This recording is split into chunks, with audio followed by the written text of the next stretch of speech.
Hello everyone and welcome to the Smart Summary channel. In this channel, I will give you the benefits of the book in minutes, so if you do not have time to read, subscribe. Today we will discuss the book, How to Win Friends and Influence People. Honestly, it is one of the best books I have read, and I recommend reading it. Have you ever wondered why some people seem to have a natural ability to make friends, influence others, and leave a lasting impression? What if I told you that these are skills that anyone can learn? Welcome to today's deep dive into How to Win Friends and Influence People, the legendary book by Dale Carnegie. Stay tuned because by the end of this video, you'll know exactly how to handle people, win their trust, and even convince them to see things your way, all while making them feel great about themselves. Let's get started. Dale Carnegie believed that the key to dealing with people is understanding human nature. And the first step? Stop criticizing. No one likes being told they're wrong. Instead of criticizing, try understanding why they acted the way they did.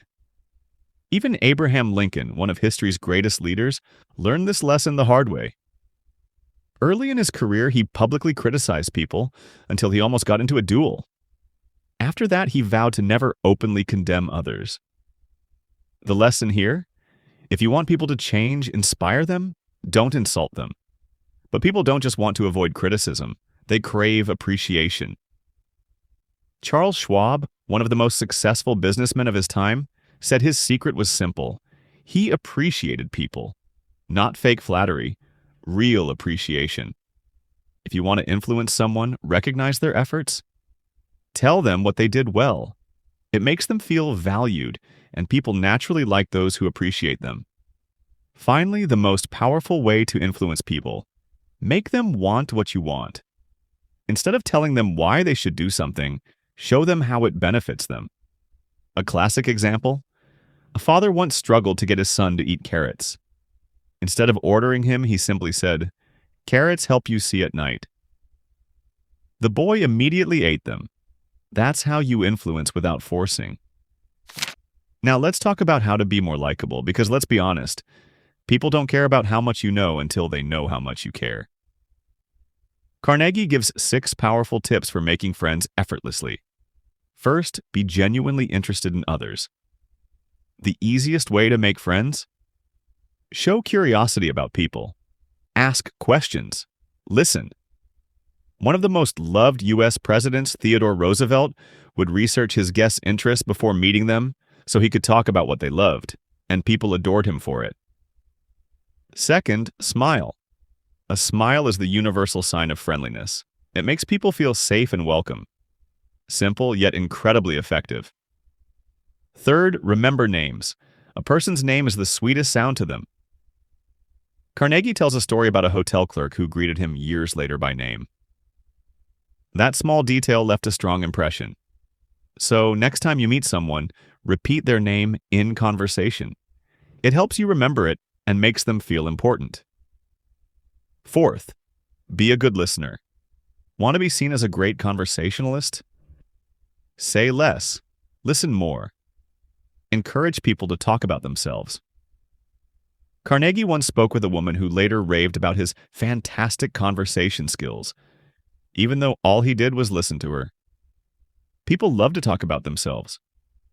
Give them that chance and they'll associate you with great conversations.